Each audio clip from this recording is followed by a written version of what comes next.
maxay calooshaadu u kuusan tahay horey ma u maqashay qof raba in uu difaacdo sababta uu calool kuusan u leeyahay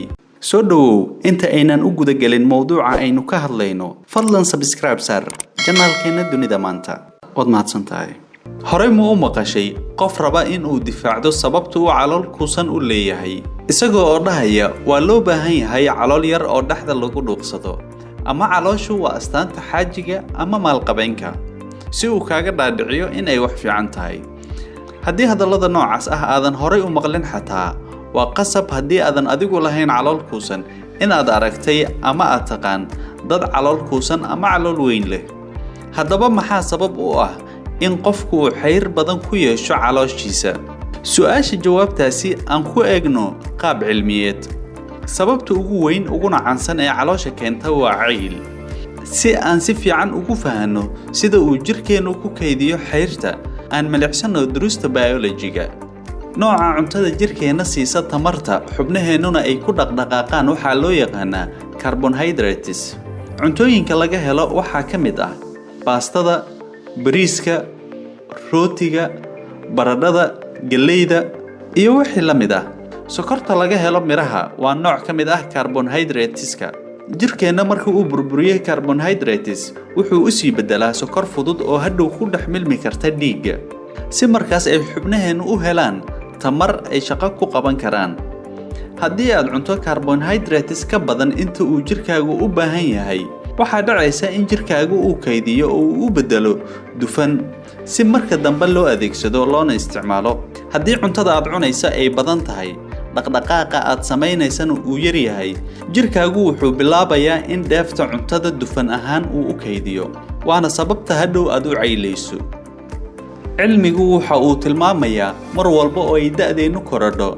metabolismkeennuna ama farsamada uu jirkeenu u gubo cuntada ama uu tamar iyo dheef ugu bedelo uu gaabinayo oo hoos u dhacayo sidaa awgeed dadka shaqadoodu uu dhaqdhaqaaqu ku yar yahay sida in ay saacado badan kursi ku fadhiyaan waxay u badan tahay in ay si degdeg ah ku caylaan haddii aysan jimicsi samayn waxaa la qabaa in sokortu ay ka mid tahay sababaha ugu weyn ee caylka keena sokortu waa nooc ka mid ah carbohydrateska sokor badan oo laga yaabo in aadan ka warqabin balse aad cuntay waxay ka buuxdaa macmacaanada iyo cabitaanada gaaska leh soodhada sida faantada kookada beebsiga iyo wixii la mid ah waxaa ka buuxda sokor warshadaysan processed sugar oo culayskaaga si xad dhaaf ah u kordhin karta haddii aadan ka taxadarin sida ay tilmaamayso daraasad ay samaysay jaamacadda Harvard xaddiga dufanka ee jirkeena waxyaabo fara badan ayaa go'aamiya waxaana ka mid ah da'daada dadka waaweyn badanaa way ka caylan yihiin dadka yaryar lab ama dhadig jirka dumarku mar walba waa uu ka dufan badan yahay kan ragga dumarka caylan dumarka ciyaalka dhalay iyo kuwa dhalma gooyay way ka dufan badan yihiin kuwa aan wali dhalin sidoo kale caylka waxaa keena oo qayb ka ah hormoono iyo hidde-sidayaal dhaxal ah oo caylka ku lug leh haddaba su'aashaad isweydiinayso waxay tahay maxaa xal ah si aan u yareeyo ama aan gebi ahaanba u baabi'iyo xayrta calooshiida saaran iyo jirkayga daraasaddu waxay soo jeedinaysaa tallaabooyin dhowr ah oo aad ku yareyn karto dufanka jirkaaga ee dheeriga ah gaar ahaan kan calooshaada saaran soco jimicsigu wuxuu yareyn karaa xayrta gaar ahaan xulusta qasab ma aha haddii aadan waqti u hayn in aad ku biirto jiimka oo aad si joogto ah u jimicsato waxaa kugu filnaan karta 30 daqiiqo oo socod ah maalin walba jimicsiga ugu fiican ee xayrta lagu gubo waa nooca loo yaqaan cardio tusaale ahaan socod ruclayn xarig kabood baaskiil wadid iyo wixii la mid ah cunno laga wada helayo dheefaha kala duwan sida borotiin carbohydrate dufan macaadin fitamiin iyo calcium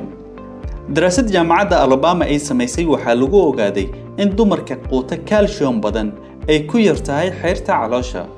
ilaha calciumka waxaa ka mid ah caanaha yogurtka farmaajada qudaarta cagaaran cunooyinka badda laga helo iyo miraha sigaar ha cabin sigaarka waxa uu sababaa in jirkaagu uu xayr badan ku kaydiyo gaar ahaan caloosha si fiican u hurud daraasad muddo 5 sano ah socotay ayaa waxaa lagu ogaaday in dadka qaangaarka ah ee da'doodu ay ka yar tahay 40 sano ee hurda muddo 5 saacadood ama ka yar habeenkii ay xayr badan ku yeeshaan caloosha dhafarka awgeed. haddii ay hurdadaadu ka yar tahay 7 ilaa 8 saacadood habeenkii waxaad u nugushahay in jirkaagu uu xayr badan kaydiyo gaar ahaan caloosha. walaaca iska yareey. waxaa la ogaaday in isku buuqa uu ka mid yahay waxyaabaha keena in calooshu ay xayr badan ku rarnaato. marka aad walaacdo qanjirrada keliyaha ku dul yaalla ee loo yaqaan adrenal waxa ay soo daayaan hormoonka cortisol oo asna sababa in dufan badan ay caloosha fuusho. talaabada koowaad ee walaaca isaga yareyn karto waa adiga oo garta isha walbahaarka uu kaaga imaanayo dabadeedna yareyso ama aad baabi'iso haddii ayba suuragal tahay. warka oo kooban wuxuu yahay cuntadaada ha isu dheelitirnaato, dhaqdhaqaaqaaga ha badnaado, fadhigaaguna ha yaraado, hurdo kugu filan hurud, walaacana iska yareey. haddii aad eber gaarsiin kartana way ka sii fiican tahay. hadduu alla idmo waxaan sii wadi doonaa mowduucyada aanu uga hadlayno sidii aad u dhimi lahayd miisaankaaga, jirkaagii quruxda badnaana aad dib ugu soo ceshan lahayd.